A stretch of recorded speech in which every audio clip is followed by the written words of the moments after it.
Quais são as consequências de nossos atos? Quanto tempo é capaz de durar uma mentira? Você conseguiria se manter imutável, impassível em meio a tamanha desgraceira e ruindade em um ambiente? Essas e algumas outras perguntas serão respondidas no último volume de Scalp, pessoal. Vocês estão no Perdi Geek, sejam muito bem-vindos. E aí, turma, espero que vocês estejam bem, estejam curtindo a nossa maratona e vamos pro último volume, enfim, tá bom? Se não teve outro conteúdo aí no passar das semanas, peço desculpa, como talvez eu disse em algum vídeo anterior, se não eu falo agora. Eu gravo numa paulada só e eu sempre priorizo as séries, então o Scalpo foi prioridade, tudo bem? Qualquer coisa eu já peço desculpa se não teve uma variedade sem ser uma resenha de domingo e uma live no sábado, tá bom? Vamos passar aqui a edição pra vocês, tá? Capa fosca, como eu disse que eu acho que é muito melhor e valoriza, beleza? Desse símbolo desse vertigo e tal, tá bom? Lombadinha, beleza? Bem bacana. E a contracapa. Aqui vai contar com as últimas edições, né? Então sobrou apenas das 50 até a 60. E em vez de termos um prefácio de alguém, nós temos aqui, no caso, um pós-fácio do próprio Jason Aaron, que é o autor, não é mesmo? Eu não lembro se ele foi feito no final da série de fato ou se foi um pós-fácio fabricado, né, encomendado para a própria edição encadernada, sabe? O roteiro, como sempre, é do próprio Jason Aaron e a arte majoritária do R. Miguera. Eu vou estar abrindo aqui para falar os nomes e vou mostrar para me poupar de editar depois, né, como eu já estou fazendo aqui de alguns vídeos para cá. Então eu vou estar falando aqui para vocês o resto da galerinha, tá bom? Que eu vou explicar um pouco mais do contexto, beleza? Outros artistas convidados por conta da edição 50, eu vou estar falando um pouco mais, beleza? Fiquem tranquilos. Igor Corday, Timothy Truman, Gil Thompson, Jordi Bernet, Dennis Cowan, Dean Haspiel, acho que é assim que fala, Brenda McCarthy e Steve Dillon. Nomes conhecidos, outros eu conheci a partir daqui, e outros, digamos, eu conhecia de antes, né? Grandes na indústria ou grandes, talvez, pela minha própria bagagem, né? Como, por exemplo, o próprio Jordi Bernet. Julgando pela Vertigo e pela época, talvez ele pulou do Jonah Rex, né? Do Jimmy Palmiotti pra cá. Um exemplo bobo, uma coisa boba. A edição 50, ela foi uma edição comemorativa que eu vou estar falando melhor pra vocês, beleza? Agora eu vou mostrar aqui pra vocês os nomes pra me poupar o esforço de editar, tudo bem? Eu espero que dê pra mostrar aí bonitinho todos os nomes. Essa edição ela vai meio que dar um passadão geral até então, falar alguns novos detalhes da narrativa, né? Alguns pontos que tinham sido, digamos, escondidos propositalmente. E é uma grande edição de comemoração, não só ao marco da própria série ter chegado numa edição 50, né? Então são quase 5 anos já na edição 50, termina na 60, então seriam 5 anos ininterruptos, creio eu. Além de ser a comemoração do próprio marco dentro da série, quem sabe dos títulos Vértigo da época, é também uma grande exaltação à própria cultura indígena. É uma edição muito bacana, é um passadão geral e é uma grande vitrine ali, um grande mostruário de artes variadas do pessoal que eu falei. A grande maioria que eu citei, se não quase todos, está justamente na edição 50. É uma edição comemorativa com vários artistas convidados e gente de calibre alto aí, a grande maioria são nomes conhecidos. O Lincoln começa esse volume, né, ou transita do quarto para esse na cadeia. O Dashiell tá todo fudido, de boca é massa pra caramba, porque ele tá todo arrebentado de porrada. Então a boca dele tá costurada assim, ele tá com gás e tudo segurando o queixo, porque ele tomou uma porrada muito forte no queixo, tomou tiro na bochecha, um monte de coisa, sabe? E ele tá todo estuporado, assim, tá todo arrebentado, sabe? Então, tá cada um no seu canto, sofrendo da sua maneira e se preparando para o grande embate. Esse volume, ele é, digamos, ele não é tão parado, né, de questão de desenvolvimento, ele é bacana, ele é bem tranquilo, mas ele tem sim seus momentos de ação ainda para justamente tentar fechar com chave de ouro, com aquele impacto, com aquela densidade muito grande. O Lincoln tá preso, o Dash tá se recuperando, o Dino tá fazendo o dele de certa forma, e quase tudo que tá faltando vai convergir num bolão só, numa coisa só, né, que vai tentar resolver tudo de uma vez, e de certa forma não foi, digamos, uma forma infeliz de terminar a série, de desenvolver tudo. É bem estruturado, é bem emboladinho, assim, bem amarrado. Talvez esse vídeo fique um pouco mais curto, porque ele realmente é de arremates de várias coisas subsequentes aos volumes anteriores. É um grande finale, como dizer assim, né? Vamos deixar dessa forma. É bacana ver como todo o desenvolvimento dos personagens ele é justificado e como o Jason Aaron tem pleno controle, né? Leva pra lá, leva pra cá, uma dificuldade, uma cruz a ser carregada, uma superação de dificuldade, um novo perrengue. É bem bacana mesmo, sabe? É uma série que, principalmente nessa reta final, dá pra apontar um defeito ou outro? Provavelmente. Uma coisa até que eu deixei no meu texto original aqui, é o lance da falta de pulso da Carol, né? Lincoln, tô com o Lincoln na cabeça. A Carol, o Corvo Vermelho, que é a filha do Lincoln, né? Ela falta um pouco de rigidez ali no final, que acontece algumas coisas e o Dashiell vai trocar uma ideia com ela e tal. Ela meio que, ai nossa, o Dashiell, não sei o que, sabe? Você pode falar que é um pouco de remorso da parte dos dois, que é a paixão que um tem pelo outro, por isso que ela não agiu tanto, não tanto com a cabeça, e sim mais com o coração, com o sentimento. Pode ser. Porque pelo nível de perrengue que os dois passaram e pelo nível de briga dos dois, era mais razoável, mais compreensível de um não conseguir olhar na cara do outro, né? Como eu disse, apesar da trepação, do uso de droga, etc., quando era pra ter briga entre os dois, era briga valendo, né? Garrafada, chute na cara, etc. Briga doméstica, né? Muito comum que a gente tem no Brasil também. Ela fecha pontos e encaminha outros, como por exemplo o que aconteceu com Lincoln após a prisão. O cara que tava na cadeia lá atrás, que fazia parte do grupo da mãe do Dashiell, ainda vai ficar preso, né? O que vai ser da Carol daqui pra frente? Se não me engano, nesse volume, a vovó Urso Pobre, ela morre. Tomei um spoiler, tá bom? E aí a Carol vai meio que tomar frente. Não vou falar o que exatamente para você poder ler e ter a sua percepção do negócio, né? Já tô dando um spoilerzinho da vovó, mas é para vocês entenderem que como a vovó ajudou muito a Carol no processo de recuperação e purificação, né, a questão da abstinência, né? O Dashiell foi muito no lance indígena pro lado do Lincoln e um outro cara lá que fez ele suar na cabana lá e nadar no mar gelado, uma doideira do caramba, assim, é bem legal. E aí do lado da Carol é mais o lance de suportar a gravidez, assumir a responsabilidade. A vovó Urso Pobre faz ela passar um perrengão também pra criar vergonha na cara e assumir as picas da vida, né? São tudo fruto das coisas que ela fez, irmão.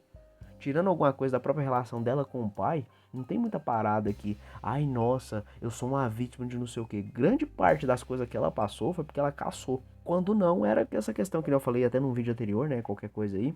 Tipo, ai, nossa, vou me revoltar. Ai, nossa, vou fazer isso pra fuder com a cabeça do meu pai, pra deixar ele bravinho, não sei o que. Ok, mas aí paga o preço. A questão das drogas, o retorno do relacionamento com o Dashiell e várias outras coisas. Tem também o lance do próprio Dino, né? Vai meio que encaminhar ele, tipo, daqui pra frente ele vai tomar esse rumo, essa direção.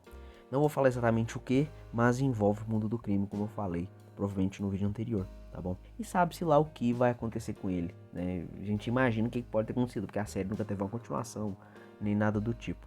E o Dashiell vai ter, né, o seu arremate merecido, o seu desfecho tão desejado, né? Será que ele vai conseguir viver com o lance da perda da mãe? Será que ele vai se safar de todo o esquema? Vai conseguir concluir sua missão, né?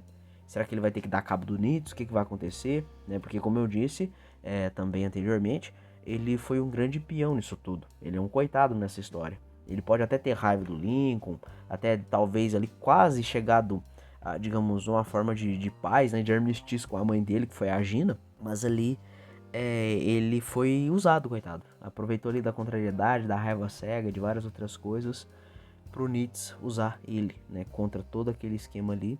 E a história, ela nos ensina muitas coisas, sabe? Que nem eu falei lá no primeiro vídeo, se não me engano, o lance da ancestralidade, da terra-mãe, sabe? As nossas heranças, as nossas tradições. E o povo indígena tem isso muito vivo até hoje, creio eu. Só que tem mais algumas camadas que aí seria uma parada mais abrangente, né?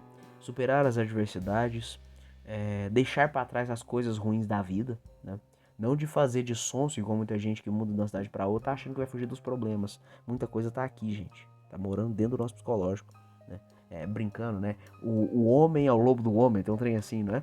Então, muitas das coisas que a gente lida com a vida da gente é consequência das nossas próprias atitudes, como foi o lance da Carol, ou o lance dos próprios traumas que a gente leva a vida afora. A Carol também tem, mas aí no caso eu vou falar do Dashiell, né? Principalmente quando ele pega a arma e faz assim, ou o lance da guerra, porque muitos dos lances que ele foi pra guerra e as paradas de combate que ele se meteu, foi muito no ímpeto, para não falar a palavra do YouTube aqui, né? Porque senão vai frescar comigo, mas aquele ímpeto de querer se auto-churrascar, aquele desejo de autodestruição, né? Que é uma parada muito recorrente ali, por isso que ele é porra louca. E aí mais pra frente ele vai criando a maturidade, depois vai descobrir que ele, né? Depois das várias cutucadas, o cara encheu o tanque da Carol, você esperava o quê? Que ele fosse infértil? Claro que não. O filho da Carol é do Dashiell. Tem isso, sabe? As responsabilidades que a gente vai adquirindo ao longo da vida, as tradições, as heranças, né? Seja financeira, seja de legado, sabe? Todo o lance indígena e da própria família em si, né? Tradições, festas, costumes, pequenos rituais entre nós, né? Sei lá, todas as festas regionais e tal. Eu até conversei isso recentemente com uma pessoa que uma das poucas coisas que ainda me trazem acalento, né? Que me trazem conforto, são festas juninas, que certamente é um dos poucos prazeres que ainda me trazem um sorriso, né? Comer uma coisa gostosa na beira do fogo, no frio de rachar. Mas é um volume que termina muito bem, fecha a série muito bem, apesar de uma outra derrapada na dinâmica interpessoal dos personagens, como eu falei, a Carol, pô, pau no cu do Dash, eu vou me virar sozinha, vou virar mãe, e vou aprender as coisas com a vovó Urso Pobre, papapá. Só que lá no final, por exemplo, eles trocam a ideia, ai meu Deus, meu homem, tipo uma bobagem assim, sabe, zoando. E ele meio que toma rumo na vida também, o Dash, aí você vai ter que ler a última edição pelo menos, para descobrir o que vai acontecer com todos os personagens, quais são os nortes de cada um, quais são as novas rotinas, as novas obrigações, os futuros de cada um, vamos dizer assim. Eu gostaria de deixar pincelado, tipo assim, o que deu na cabeça do Jason Aaron, irmão? Você vê aqui uma extrema noção, uma extrema consciência, parece que o cara deu de tudo, entendeu? Vou dar o sangue, vou dar o suor, vou arregaçar. Talvez porque ele queria mostrar serviço, fossem os primeiros anos dele, ou porque é um projeto que ele tinha guardado, ele falou, finalmente poderei gastar toda a munição que eu tenho, todo o escopo, toda a bagagem que eu tenho nessa merda, vou arregaçar, vou botar pra fuder, talvez tenha sido isso. Mas você pega, por exemplo, séries mais atuais, mano, o Vingadores dele foi rechaçado de ponta a ponta. O Justiceiro que ele fez, que é o malfadado Justiceiro Ninja, o Justiceiro do Tentáculo, né? O Justiceiro que usa espada, eu não quis ler, porque eu acho uma desvirtuação imensa do personagem por conta de fatos da vida real, vamos falar assim, né? Fatos corriqueiros do nosso dia a dia, tem toda uma explicação do porquê fizeram isso com o personagem. E me fode a cabeça porque foi um cara que fez uma fase tão bacana, que foi aquele Justiceiro Max com o Steve Dillon desenhando e ajudando ele, né? No desenho, pro Jason Aaron vir lá e cagar. Tem gente que fala isso, e eu não duvido que seja de fato, que é simplesmente, digamos, um automatismo do autor. Ele tá numa grande empresa, ele não pode ter arrombos criativos muito grandes, porque, vamos falar assim, cria um personagem bacana, uma história massa, vai ser adaptado e não vai receber nada, sabe? Não vai ser reconhecido, não vai ser valorizado. Dizem que a DC é um pouco mais generosa hoje em dia nesse quesito. Tá? E se você for tirar de base, por exemplo, Scalpa da Vertigo, né, que é dentro da DC. Às vezes eu acho que não é só que nem muita gente fala, é lacração, é não sei o que e tal. Talvez seja até uma parada ideológica de fato, né, de umas outras coisas e tal.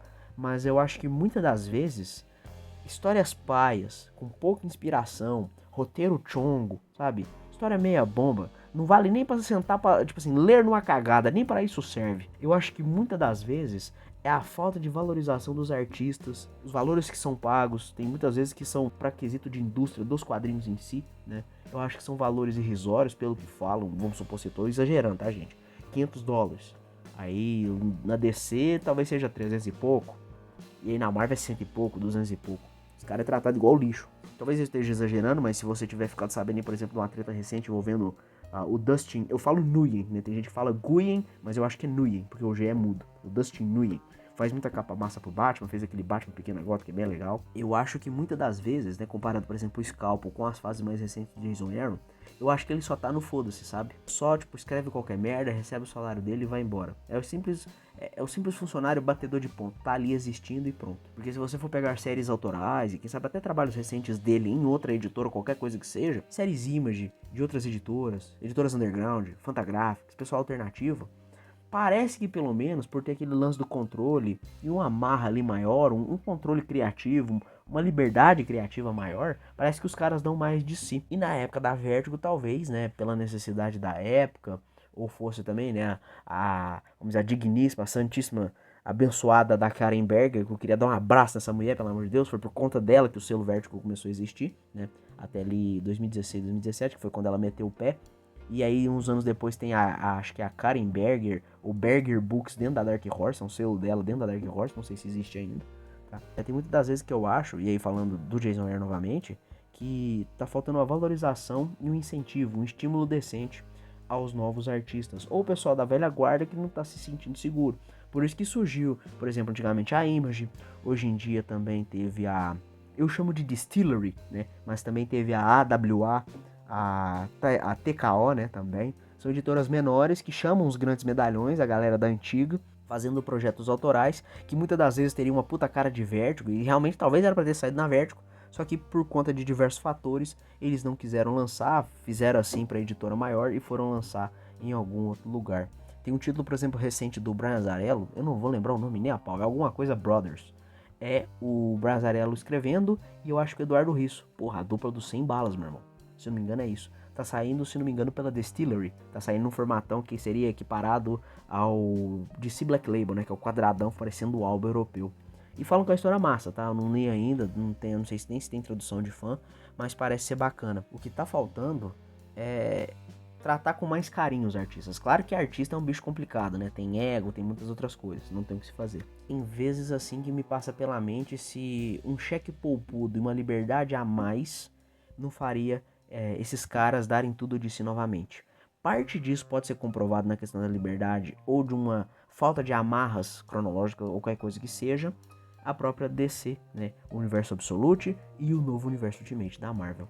São possibilidades, porque se você ver, por exemplo, as listas de vendas, eles estão indo de venda em pouco, estão deslanchando bastante. Desculpa ter delongado e variado muito o assunto, pessoal, porque é um volume muito simples na sua proposta, arrematar tudo e encaminhar para o final. Então eu resolvi botar essa mini reflexão acerca do Jason Aaron. Qualquer coisa vocês me desculpem de coração, tá bom? É porque eu queria pôr isso pra fora. De vez em quando eu converso isso com algumas pessoas. Tem gente que fala estritamente que é lacração, tem gente que fala que realmente concorda nessa parte, que eu acho que é a falta de valorização. Pode ser um pouco de cada coisa, mas eu ponho um pouco mais as minhas fichas na falta de respeito e valorização com os artistas. Prova disso é só você tirar de base a porra do Ed Brubaker com o Sean Phillips. Os dois caras, faltou, sei lá, eles alugaram um triplex dentro da Image Comics, tem um monte de coisa lá, né? Quando não, sai uma outra coisa, tipo aquele Friday que foi com, acho que é Marcos Martin, que saiu pela QS, né? A grande maioria dos títulos Brubaker Phillips saíram pela Amino e o Brubaker com o Martin, por exemplo, saiu na QS. Isso é pra vocês terem uma ideia de como funcionam as coisas. Eu acho que muitas das vezes os caras só querem contar uma boa história, mas não se sentem seguros, não tem resguardo, não tem a grana necessária, e eu não posso falar de valores, etc, porque eu sou um mero entusiasta, né? Eu sou um simpatizante do negócio, não sou do meio de fato, eu sou um palpiteiro. Vamos estar encerrando esse vídeo, muito obrigado por ter assistido o vídeo até aqui, acompanhado a gente ao longo das semanas. Se você concorda em alguma coisa na parte do Jason Aaron, ou qualquer outro artista que seja, né? Alguns artistas até conseguem se esforçar, ou são repetitivos, né? Que é o que eu chamo de monopapo, monotema. Tem algumas temáticas ali que são repetidas e tal. Deixe aí nos comentários, comente sobre a série, tá bom? Eu não sei se eu falei isso anteriormente, mas existe toda a série traduzida ou digitalizada para vocês lerem, tá bom? Compre por aí se você der a sorte de achar, porque hoje em dia é um material raro, tá bom?